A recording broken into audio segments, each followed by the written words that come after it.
And then, hey, what's up? I'm Adam if you're new here, and if you're returning, then you know what's good.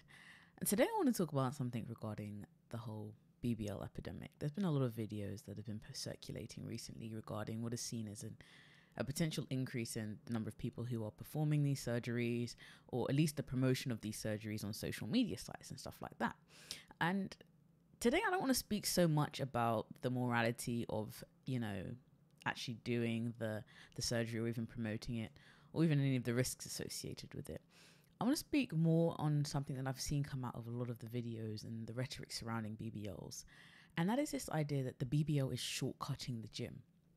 This idea that they're different sides of the same coin, like, quote, why do a BBL when you can go to the gym? Like you can achieve those results apparently in the gym. And I'm going to make the case in this essay, I will, but in this video, I kind of want to make the case to you that as well-intentioned as that may be, that kind of rhetoric or that idea that the gym is an alternative to a BBL can actually cause harm and can actually cause problems for individuals. And I'm speaking as someone who, if you've been on my channel for a while, you know fitness is a big part of my life, lifting is a big part of my life. But there were points when I was quite younger, I'd say maybe around 2021, where I suffered with self-image and this idea that I didn't look like these Instagram models, right? And believing that I could achieve a result similar to that at the gym really affected my self-esteem when I didn't. And it affected my relationship with my fitness journey. And I've heard other people say this, and I'm also not just going home, what I know to be true through doing a fitness course, being a certified gym instructor, spending years working in a gym, speaking to people, reading comments on my channel, but also like what I've gone through as well. So let's just get into this. So the first point I want to discuss, and the reason I think this can be quite problematic, is that what this does is set up an unrealistic expectation of what you're going to achieve at the gym. And I think any person who has been a person, so that's all of us, knows that often a source of unhappiness, discomfort, distress comes when your expectations don't meet reality. And here is what exactly happens when you spread the rhetoric or can try to convince someone that they can achieve those results or similar results in the gym as they can going under surgery. The reality is this just isn't true. Unless your proportions were set up so and your genetics are set up in a way where you deposit fat in certain areas that often mimic that BBL body, or you have wide hips and things like that, and a smaller, not just wide hips, because obviously you have to have a smaller waist as well for that ratio to work, you're not going to achieve that result. And that can be really disheartening when you start your journey and then you're really working hard and you're not seeing it pay off, right? You're putting on all this work and you think, I'm following all these videos and like I've done glutes 7 times this week and I still haven't got that BBL body. And of course, we can imagine what that does to the psyche and what that does for how you see yourself and how you see the work that you're putting in. But more so than that, what you're doing in the gym is effectively trying to often reduce fat and build muscle, or if you're someone who's lean to start with, kind of building muscle to get that physique. Muscle and fat are very different. They're different body components. They're structurally very different and they look different on the body. And I'm speaking as someone who has quite a lot of muscle mass. That doesn't look the same as a BBL body. I love it now and I strive so hard to maintain it and to keep it for more than just the aesthetics, because also I just like really lifting heavy. But they look very different. And not everyone wants that physique. And for those who are trying to pursue something else, when they're met with that, okay, I'm quite muscular. And I'd like to place a caveat here that says most women don't get crazy muscular to the point where they look like a bodybuilder or anything like that.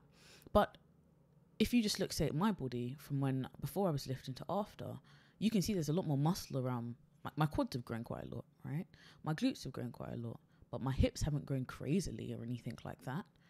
And so all I'm saying is that there are differences in what you can achieve through surgery and through the gym. And when those differences aren't clearly laid out on the table, it can cause quite a lot of distress. And ultimately, this is not just an issue in the kind of BBL realm or people who want to be Instagram famous or who just want the things that come with the BBL that they perceive comes with the BBL. It also is kind of an issue in the fitness community at large, where if you base any journey that you start, any fitness routine that you start, with the end goal is to look exactly like someone else or really, really close to what somebody else looks like, you are bound to be disappointed. You are bound to be disappointed because there are so many things that are at play here. There's genetics, there's the routine, there's how much work you're putting in, there's the diet, there's genetics. I really want to make that one really clear because it's really, really important. And there are so many benefits of the gym, and there are so many ways you can change your body because, like I said, I've changed my body quite dramatically, I think, and I love it. But it doesn't look like a BBL body, and I had to decondition my mind to understanding that that was acceptable and that was good before I could really enjoy and reap the benefits of what I've done. And the reason why I'm here saying this now is because I don't want people to go through that journey that I went through and feel so bad about themselves when they're working so hard.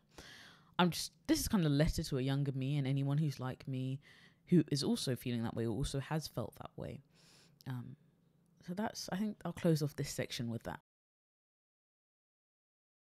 So this leads quite nicely onto the second point I want to make, where this mismatch in reality and expectations will cause for a real frustration, like a deep rooted frustration in your fitness journey. That can lead to you basically rejecting the gym, rejecting a fitness journey, rejecting a healthy diet because it didn't lead to B, basically. You thought I would do A and I would achieve B, but you haven't achieved B. You achieved C, which is something also fantastic, potentially.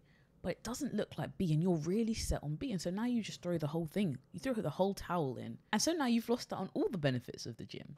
Not only the ability for you to change your physique for whatever you determine will be better for you, whether that be building muscle, whether you just, you want to reduce fat for health reasons, whatever it is, you have now turned your back on all of the opportunities to build strength, to build, improve your bone density, which can help when you get older and things like that, to improve so many features of that. Agility, speed, balance, also just a community of people who also are quite like-minded. And you throw all of that in now because of the mismatch in expectation and reality. And again, there was a point in my fitness journey where that was the case.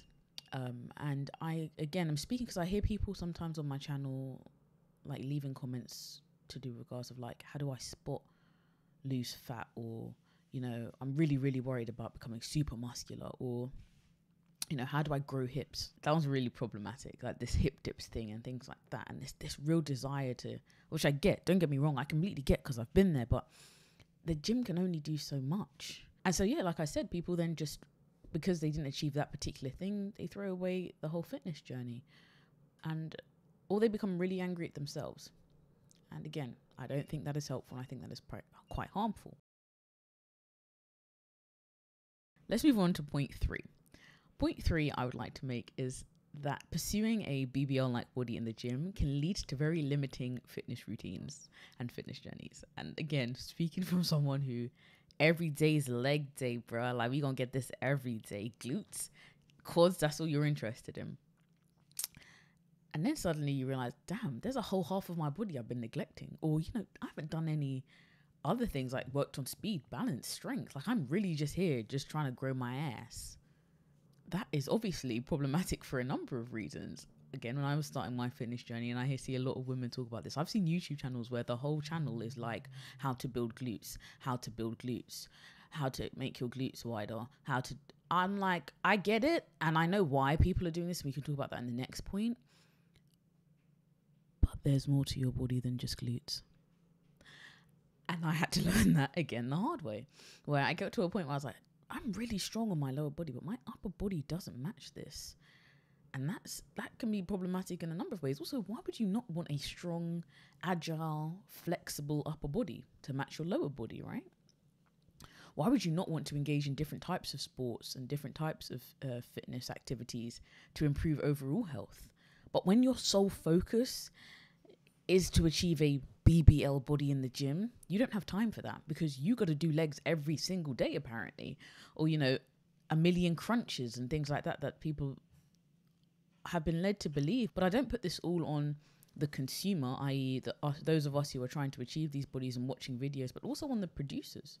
Those of us who are making videos in the fitness world, these promises of crazy glute things, crazy glute and crazy hip changes and all this stuff that apparently is going to be achievable through gym or through fitness in general. That's basically what this point is about, is you limit yourself often when you are trying to achieve just one particular thing, especially in this case, the BBL.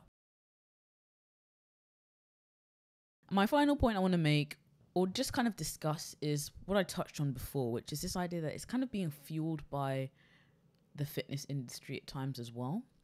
This kind of new obsession with those ratios, I'm going to say, because it's not even just necessarily a BBL, because not everyone in the fitness world or stuff like that looks like they have a BBL, but they do have particular ratios. And whilst some of these things are to do with angles and lighting and posing, I understand also why fitness influencers are doing that. That's what brings people in. It's quite cyclic, right? Or cyclic. People want something, so demand is there. So influencers are going to keep doing those videos because those videos do the best, right? And then all you're kind of seeing is like this feedback loop of like, okay, more glutes, more people wanting it. And it just becomes at times just really quite disheartening. Like I said, I hate personally when I go on a channel and that's all I see is like, boom, how to grow your glutes. Like I can't get over this, and I'm not going to show the person's page because that would be uncalled for. But I was like, really? That's all we've got? That's all we've got to offer? But yeah, I think I'll draw it to a close here. All that to say is, I love the gym with my whole heart. I go 4 to 5 times a week. I train, I lift. I'm trying to get into different types of exercises as well, more like agility. There's times when I did boxing quite a lot,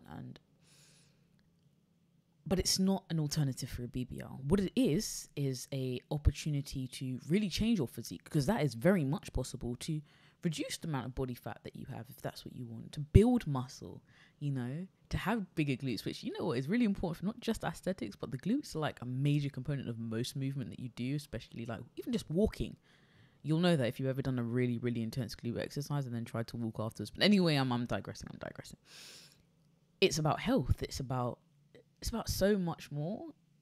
And I want people to enter it with knowing that it can bring so much to you and can push your body to beyond what you thought was possible, but it's not an alternative to a BBL. That's all I have to say in this video. Let me know how you think about this. Like, well, how do you feel about what I've had to say? Maybe you agree, maybe you disagree. Maybe you've also had this issue where, you've had these crazy expectations for what you're going to achieve at the gym and it's not that. But yeah. Okay. I'll see you in the next video.